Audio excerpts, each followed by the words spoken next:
Cette émission est une présentation de la télévision communautaire du Kamouraska. Le temps qui passe laisse derrière nous des histoires qui sont bien différentes des nôtres. Pour ne pas oublier les traces du passé, Sylvie Potvin part à la recherche de ses aînés qui ont tant à nous raconter. Des souvenirs de la vie d'autrefois au Kamouraska, c'est ce que vous propose Mémoire vivante.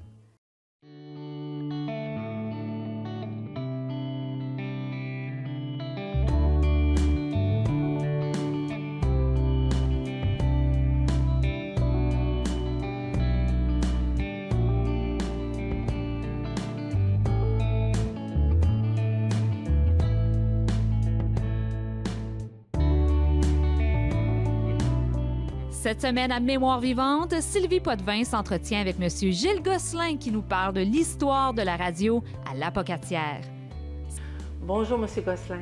Merci. Bonjour, madame. Je tiens dans un premier temps à vous remercier de m'offrir, si vous voulez, cette possibilité de pouvoir faire un tour d'horizon sur l'histoire de la radio au Kamouraska. Ah, c'est bien ça, parce que c'est important, ça fait partie de notre histoire, la radio.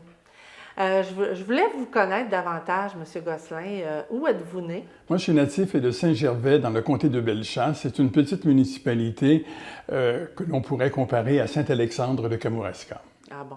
Et puis, est-ce que vous avez fait des études? Oui, j'ai fait ensuite à mes études secondaires. J'ai été de la première équipe qui a eu l'occasion de suivre un cours en communication en collaboration avec la Télévision de Québec à l'époque et ensuite de ça avec les gens de la Société Radio-Canada et l'Université Laval. On était de la première cohorte. OK. Ah, c'est bien. Oui, alors, ça remonte assez loin. Ça remonte 1961-62. Oui. Qu'est-ce qui vous a donné la piqûre des communications? Je dois vous dire que mon père était inspecteur d'école. Donc, j'étais né dans une paroisse plutôt agricole. Donc, naturellement, que mes loisirs au cours de la saison estivale étaient assez limités puisque mes collègues, mes amis en tant que tels, eh bien, avaient des travaux à réaliser sur la ferme. Alors, en ce qui me concerne, je n'avais pas cette possibilité. Et j'ai décidé, en collaboration avec d'autres personnes du milieu, peut-être plus âgées que moi, de démarrer un théâtre populaire pour agrémenter finalement les loisirs des gens de notre municipalité. Et c'est comme ça finalement que j'ai eu la piqûre de m'intéresser davantage au domaine de la chanson, au domaine de l'animation, au domaine également du divertissement. Et j'ai eu l'occasion donc de réaliser plusieurs spectacles et ceci m'a amené indirectement à des activités peut-être plus professionnelles pour le milieu. Et c'est à ce moment-là que j'ai eu le goût véritablement d'aller plus loin dans le domaine de l'animation et dans le domaine de l'information. Et c'est comme ça finalement que, faisant suite à mes études secondaires, que je suis allé dans la région de Québec. Et c'est là finalement que j'ai décidé de poursuivre mes études dans l'univers des communications et c'était au tout début. Et je dois vous dire que mon père était opposé à 100% à ce projet parce que tous les membres de ma famille, je viens d'une famille de 10 enfants, les autres sont tous soit dans le domaine de l'enseignement ou encore travaillaient pour le gouvernement. Donc pour lui, quelqu'un qui s'en allait vers l'animation radio, c'est un peu comme un peintre. Donc, il n'y avait peut-être pas, si vous voulez, là, un gagne-pain à tous les jours. Alors, lui, il voyait ça, le domaine artistique, comme étant quelque chose là, de plus ou moins rassurant. Mais malgré tout, finalement, j'ai été capable de bien gagner ma vie grâce à l'univers des communications, où véritablement, dans les années 60, donc c'était l'arrivée de Jean Lesage au pouvoir, tout démarrait dans beaucoup de domaines et le monde des communications a également évolué et l'implantation de plusieurs stations de radio se sont réalisées au cours de ces années-là. Vous avez commencé à animer à la radio à quel endroit? J'ai commencé à la station de Haute-Rive, CHLC Haute-Rive. À l'époque, Haute-Rive et Baie-Comeau étaient deux villes distinctes. Et à ce moment-là, il y a eu fusion dans les années qui ont suivi de Haute-Rive et maintenant, nous appelons cette localité, cette ville, Baie-Comeau. Mais c'est véritablement à Haute-Rive que j'ai débuté ma carrière comme animateur. Mais je suis resté peu de temps à Haute-Rive. En 1962, justement en septembre 1962, un accident de la route a provoqué la mort de 3 animateurs sur 5 de la radio de la Pocatière, de CHGB de la Pocatière. Et le propriétaire, à l'époque, M. Thomas Desjardins, a fait une demande à la grandeur de la province de Québec s'il y avait des gens qui avaient une certaine expérience, qui étaient intéressés à venir prendre la relève au niveau de l'animation de la radio de la Pocatière. C'est à ce moment-là que 3 animateurs, un de Montmagny, un autre en provenance de CHRC Québec et moi en provenance de Haute-Rive, nous sommes venus donc remplacer les 3 animateurs qui étaient décédés tragiquement lors d'un accident de la route sur la route 132 à Rivière-Ouelle. Alors, c'est pour ça que vous avez migré au Kamouraska. Exactement. Exactement. J'avais entendu parler de la région du Kamouraska, des beautés du Kamouraska, de sa proximité avec le fleuve, mais j'avais pas eu la chance, en réalité, même de poser ma candidature à la radio de la Pocatière à l'époque. C'est que, étant donné qu'il y avait une nouvelle radio qui débutait ses opérations à Haute-Rive, donc j'avais appliqué à cette station à l'époque. J'aimerais que vous nous parliez un peu de l'historique de la radio du Kamouraska, CHGB, que ça s'appelait au début. Exactement. Je dois vous dire dans un premier temps que la radio, l'industrie de la radio a vu le jour en 1922. Et à ce moment-là, c'est la première station de radio qui a vu le jour, c'est CKAC Montréal. Alors, les gens, même de la région ici, pouvaient capter, mais difficilement, la station CKAC Montréal. Par la suite, il y a eu une évolution. En 1926, une station de radio s'est implantée à Québec, CHRC. Donc, en 1926, là, les gens de la région de Charlevoix, et également le Kamouraska, pouvaient capter cette station, mais difficilement. En 1936, la Société Radio-Canada, par le biais finalement d'une politique gouvernementale, la Société Radio-Canada a vu le jour. Donc, première station à Montréal en 1936. 1937, une deuxième radio de la Société Radio-Canada s'implante à Québec, CBV.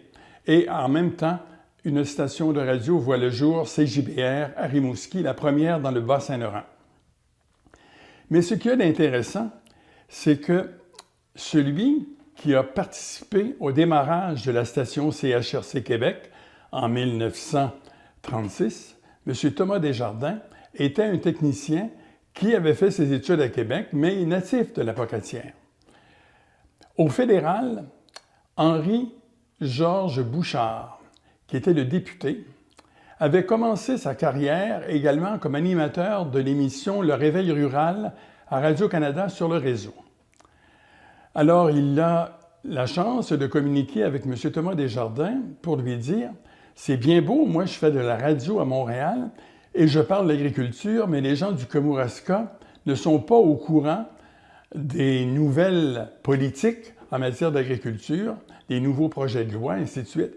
Ce sera opportun que le Kamouraska, qui est une région agricole, puisse avoir accès à nos ondes. » Alors, Thomas Desjardins a décidé de revenir à la Pocatière et en 1938, en collaboration avec M. Georges Bouchard, il a posé le projet, sa candidature, auprès du bureau des gouverneurs, qui était le bureau du gouverneur était l'ancien CRTC. Et à ce moment-là, M. Desjardins a obtenu le permis pour l'implantation d'une radio à la Pocatière en 1938. Et il a été chanceux jusqu'à un certain point, parce que déjà à l'époque, il y avait le scénario qui se préparait de la guerre 39-45. Et l'on sait que pendant la période d'une guerre, Industrie Canada n'autorise jamais l'octroi de permis. Alors donc, en 1938, M. Desjardins a obtenu son permis de l'implantation d'une radio de 250 watts à la Pocatière. Pour l'époque, 250 watts, c'est peu. Mais il faut dire que c'était le début également de l'électricité. Beaucoup de régions commençaient à avoir l'électricité. Donc, à ce moment-là, c'est que les ondes se rendaient beaucoup plus loin. Donc, le permis que M. Desjardins a obtenu lui permettait de couvrir la région de Charlevoix, également de Montmagny, Lillet, Kamouraska et même Rivière-du-Loup. Donc, à ce moment-là, ça a été les débuts de la radio de la Pocatière en 1938 et naturellement que lors de la cérémonie inaugurale, ça a été un événement marquant pour le Kamouraska et pour le Québec, puisque le premier ministre de l'époque, M. Maurice Duplessis, l'ancien premier ministre Adélard Godbout, également Thomas Chappet, ainsi que M. Georges Bouchard et Jean-François Pouliot ont participé à l'inauguration officielle en présence du chanoine Alphonse Fortin qui a béni les studios qui étaient situés à l'époque au 912 de la rue principale à la Pocatière. Les premiers studios étaient sur la rue principale à la Pocatière. Mais ce qui est important aussi de préciser, c'est que le collège de la Pocatière, tout comme les gens d'affaires du milieu, la ferme expérimentale, la Maison de l'agriculture également, avaient collaboré grandement et influencé le BGR pour l'obtention à la Pocatière d'une radio régionale. Et c'est comme ça donc que la radio de la Pocatière a vu le jour. Et le premier animateur qui a œuvré longtemps ici à la Pocatière, ça a été M. Paul-Émile Hudon. C'est lui qui était le maître de cérémonie lors de l'inauguration officielle. Ah oui. Et puis, moi, j'ai entendu, puis on a vu des fois dans des émissions historiques, que durant la guerre, justement, à la radio, il y avait souvent des nouvelles de ce qui se passait à l'extérieur du pays, puis même par rapport à nos soldats et tout ça. Exactement. C'est que, voyez-vous, comme la radio de la Pocatière a vu le jour en 1938, donc à ce moment-là, grâce à l'affiliation avec la Société Radio-Canada, donc les gens d'ici étaient au courant de ce qui se passait lors de la guerre 39-45 et des reportages qui avaient été réalisés par René Lévesque, qui est devenu premier ministre du Québec, et également René Lecavalier, qui a été la voix du hockey pendant plusieurs années. Alors, c'était les deux reporters attitrés qui, effectivement, donnaient aux gens une idée de ce qui se passait sur le terrain lors de la guerre 39-45. Ah, vous voyez comment ça... Déjà, les gens étaient au courant de plus que ce qui se passait à l'extérieur. Oui, exactement. Donc, à ce moment-là, c'est que c'était un plus pour la région d'avoir, oui, une information locale, ce qui se passait dans la région du Kamouraska, de Lillet et de Charlevoix, mais également de savoir ce qui se passait dans le monde. Alors ça a été un plus véritablement pour le milieu. D'ailleurs, les gens de Charlevoix, 4 ans après que M. Desjardins a démarré la radio de la Pocatière, les gens de Charlevoix ont demandé d'avoir la possibilité de s'intégrer à la programmation de la radio de la Pocatière, et c'est comme ça que M. Desjardins avait autorisé l'implantation d'un studio permanent à Lamalbaie, 4 ans, soit donc en 1942. Charlevoix était donc desservi par la radio de la Pocatière à partir d'un petit studio qui avait été installé à Lamalbaie. Donc, il pouvait avoir des nouvelles... Exactement. Donc, à ce moment-là, nous avions des informations Rive-Sud, Rive-Nord. Ah, c'est bon. Exactement. C'est intéressant. Et puis... Mais le personnel, je dois vous dire, entre parenthèses, je m'excuse oui, maintenant, c'est que le personnel à l'époque était beaucoup plus nombreux qu'aujourd'hui. Voyez-vous, pour maintenir une équipe 7 jours sur 7, à 18 heures par jour, eh bien, ça nécessitait beaucoup de ressources. Alors, nous avions du personnel régulier à l'époque et également certains étudiants qui fréquentaient le collège de la Pocatière, dont entre autres M. Claude Langlais, qui était maire de Kamouraska et également qui a été président de la commission scolaire de Kamouraska-Rivière-du-Loup, venait justement en fin de journée, soit généralement le soir, faire de l'animation à la radio de la Pocatière. Il y a eu d'autres personnes qui ont eu l'occasion à l'époque qu'ils faisaient leurs études, de venir également faire une participation à la radio de la Pocatière. La radio de la Pocatière a été un peu, pendant plusieurs années, une maison où, en réalité, il se faisait de l'apprentissage dans le domaine des communications. Plusieurs animateurs ont eu l'opportunité, je dirais, finalement, de faire carrière grâce à la radio de la Pocatière ayant débuté ici. Il devait y avoir des techniciens aussi pour... Oui, ça nécessitait également une équipe technique. L'équipe technique a été davantage élargie au début des années 60, lorsque le neveu de M. Thomas Desjardins, M. Marc-André Frèvre, est venu en réalité prendre charge là, de la radio de la Pocatière. Et c'est comme ça que par la suite, la radio de la Pocatière est passée au niveau de sa puissance de 250 watts à 1000 watts, de 1000 watts à 5000 watts, de 5000 watts à 10 000 watts. Et là, on a relocalisé l'émetteur principal qui était en tout premier lieu sur la 6e avenue de la Pocatière, le long de la route 20. Il y avait 3 tours à l'époque, justement. Là, ça nécessitait une puissance plus grande, donc de manière à ne pas incommoder les gens. Donc, les équipements avaient été relocalisés le long de la route 20 sur une terre agricole qui appartenait à M. Félix Bélanger à l'époque. Et je dois vous dire qu'une radio AM, ce qu'il y a de particulier, c'est qu'au niveau du sol, à 8 pouces dans la terre, c'est que vous avez exactement comme une toile d'araignée au niveau de chacune des tours. Donc, ça en prenait 3.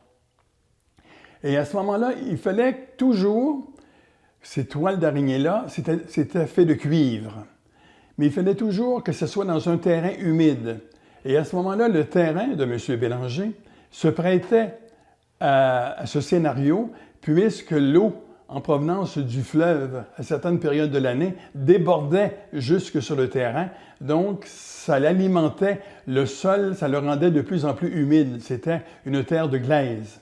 Alors donc, ce qui était parfait pour la diffusion AM de l'époque. Et je dois aussi vous préciser qu'à l'époque, étant donné que les radios en provenance des États-Unis avaient vu le jour avant 1922, puisque au Québec, ça a été en 1922, c'est qu'à ce moment-là, ils avaient une priorité.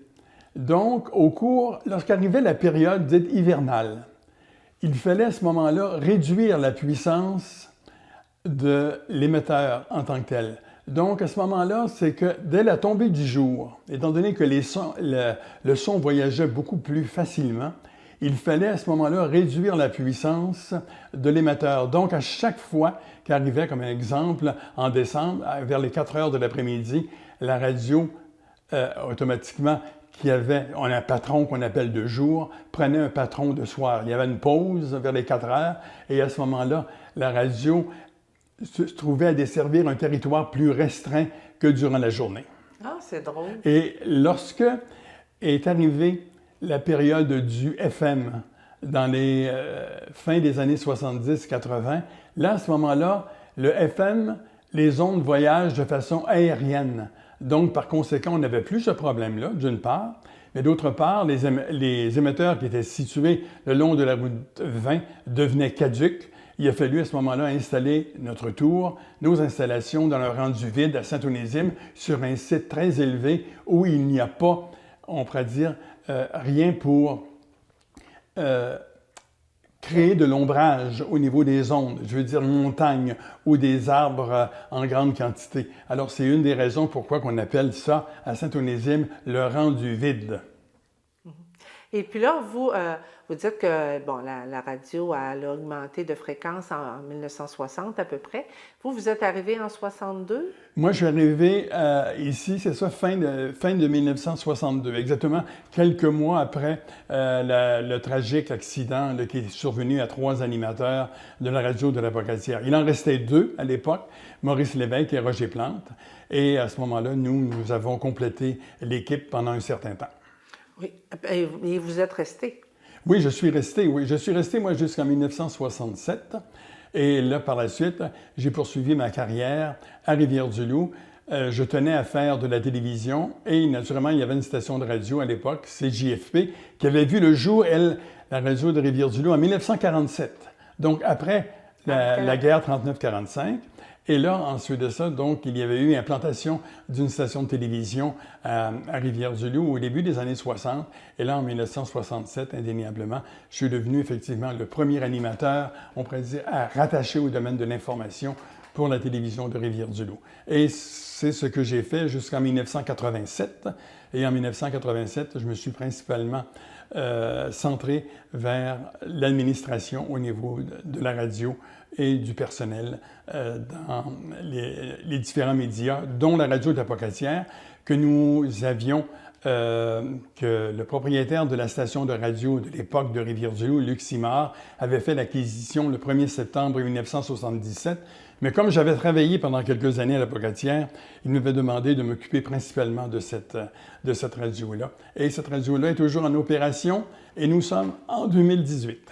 Et durant votre carrière, il a sûrement dû vous arriver plein d'anecdotes, plein de faits cocasses, plein de belles entrevues aussi avec des gens importants. Oui, effectivement, j'ai eu l'occasion. Premièrement, la radio de la Pocatière a eu une vocation régionale dès les débuts. Et on s'intéressait beaucoup à tout ce qui touchait l'aspect culturel. Donc, à ce moment-là, c'était l'arrivée des chansonniers au début des années 60, de Jean-Pierre Ferland, Claude Léveillé. Il y avait André Gagnon, qui était natif de Saint-Pancôme, Raymond Lévesque, qui venait de Saint-Pancôme. Donc, c'était des artistes connus, mais qui venaient dans la région. Et là, à Saint-Jean-Port-Joli, il y a eu l'ouverture de la Roche-à-Veillon. Alors, la Roche-à-Veillon, en tant que telle, pour lui donner un coup de pouce sur le plan culturel, M. Frèvre, à l'époque, avait donné le feu vert pour l'implantation d'un studio à l'intérieur de la boîte à chansons. Alors, à chaque soir, du lundi au vendredi inclusivement, de 19h15 à 19h30, nous avions une émission en direct de la Roche-à-Veillon à Saint-Jean-Port-Joli avec les artistes qui étaient appelés à donner un récital en soirée. Ça avait été le cas de Jacques Blanchet, de Clémence Desrochers, de Claude Léveillé, Jean-Pierre Ferland et de plusieurs autres artistes. Alors, c'est comme ça aussi qu'on a eu l'occasion, nous, de les connaître davantage. Et naturellement, par le biais d'André Gagnon, qui était de Saint-Pancôme et qui connaissait bien, entre autres, Maurice Lévesque, qui était un annonceur en provenance de Saint-Gabriel de Kamouraska. Alors, nous avions toujours une certaine facilité d'avoir ces artistes-là à notre micro.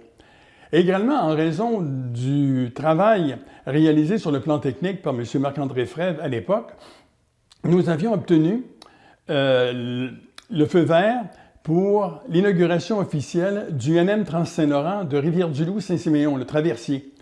Et à ce moment-là, nous avions fait une émission en direct du Trans-Saint-Laurent lors de sa première traversée. Ça, c'était un événement, en tout cas à mes yeux, qui a été particulièrement marquant parce que j'étais l'un des animateurs attitrés pour l'inauguration du Trans-Saint-Laurent, qui est toujours opérationnel. Voyez-vous, en 2018, c'est toujours le Trans-Saint-Laurent qui est là, mais naturellement, il y a eu des améliorations d'apporter au navire en tant que tel. Mais une des émissions marquantes, vous parlez d'événements marquants, ça a été de faire le tour autour du sapin. Une émission que j'ai eu l'occasion de réaliser en collaboration avec Roger Plante, ici à la Pocatière. À l'époque, c'est que, faisant ensuite un entretien avec l'évêché de la Pocatière, Monseigneur Charles-Henri Lévesque, entre autres, c'est qu'il y avait quand même beaucoup de petites familles ou de grandes familles qui avaient des difficultés financières et particulièrement des besoins vraiment pressants, surtout durant la période hivernale. Alors, on faisait donc un appel à tous. On avait une émission attitrée à chaque jour, chaque après-midi de 16h à 16h30, où là, en réalité, on faisait appel à la générosité des gens. En collaboration avec les fabriques de ces différentes municipalités et les organismes sociaux, alors il y avait une distribution qui se faisait avant les fêtes de marchandises en tant que telles, marchandises sèches généralement, au niveau des foyers qui en avaient un grand besoin. Alors ça a duré pendant plusieurs années et je dois vous dire que ça a connu un succès retentissant aussi bien sur la rive sud que sur la rive nord du Saint-Laurent. Il y a eu également une très belle collaboration, une très belle participation venant des marchands du milieu pour cette cause. Ah, c'est une belle émission. Oui, très belle émission qui a duré pendant certainement un bon 12 ans en tant que tel. Moi, j'ai quitté donc en 1967. Donc, j'en ai fait un certain nombre, mais par la suite, ça s'est poursuivi avec Roger Plante et Maurice Lévesque, oui. Ah, c'est bien. Puis, je me souviens, M. Maurice Lévesque allait enregistrer aussi différentes émissions. Oui, exactement. M. Maurice Lévesque, sa marque principale, ça a été de réaliser l'émission La soirée canadienne. Pendant de nombreuses années à la radio de la Pocatière, c'était le samedi soir. Et par la suite, comme vous l'avez mentionné, il se rendait dans des foyers des différentes municipalités du territoire, faire des enregistrements, aller chercher des commentaires, aller chercher certains souvenirs que certaines personnes avaient vécu dans le milieu. En tant que tel, c'était très enrichissant et c'était important à cette époque-là, comme ça l'est toujours aujourd'hui, de donner la parole aux gens. Alors, cela s'est réalisé sous l'époque de Maurice Lévesque et de Roger Plante, mais également par la suite au niveau des autres animateurs. Mais maintenant, la formule veut en sorte que nos studios sont davantage ouverts au public. Alors, par conséquent, les gens viennent directement en studio nous dire leurs préoccupations, nous parler de leurs problèmes. Et à ce moment-là, nous avons également l'opportunité d'interroger les chefs de file du milieu qui, en réalité, peuvent prendre position face à divers dossiers. Ce qui veut dire qu'avant, les studios étaient plus fermés, étaient plus... Mais disons qu'au tout début, moi, ce que je me rappelle, c'est que, surtout pour les maires des municipalités, c'est qu'ils étaient frileux à l'idée, en réalité, d'intervenir en ondes. Ils se sentaient mal à l'aise. Même au niveau des présidents d'associations, ils étaient plutôt réticents à l'idée parce que, à l'époque, là, improviser sur un sujet, même si ces gens-là connaissaient très bien leur sujet, ils craignaient toujours d'avoir une question piège. Alors à ce moment-là, ils se retenaient. Ça a pris un certain temps avant de développer cette confiance pour que les gens puissent avoir accès à nos studios. Ils étaient disponibles. On en avait, pendant plusieurs années, ouvert la porte face à des activités comme les talents locaux, que ce soit au niveau de la musique, de la chanson ou quoi que ce soit, mais face à des dossiers chauds qui touchaient leur région, ils étaient véritablement sur la défensive à ce niveau. Ah oui? Oui. Ce qui veut dire que vous n'aviez pas souvent des invités en ondes. C'était plus les animateurs qui allaient... Oui, qui faisaient la couverture des événements en tant que tel, que ce soit la réunion d'un conseil de ville ou dans une paroisse donnée, on allait chercher un extrait sonore. Mais encore là, voyez-vous, c'était pas évident. Les gens, en réalité, avaient une crainte. C'était surtout sur le retour. De quelle façon ce qu'ils venaient de dire pouvait être interprété par la population. Et ça a pris un certain temps avant, en réalité, d'avoir cette confiance complète. Et je dois vous dire qu'au tout début, étant donné que les enregistrements se faisaient rarement, c'était plus du direct. Donc, à ce moment-là, une erreur était toujours possible. Mais avec un enregistrement, il y avait la possibilité de reprendre. Là, ça aussi, ça a été un élément de confiance qui s'est ajouté pour les présidents d'associations, puis les présidentes d'associations, puis également auprès des maires et mairesses du territoire.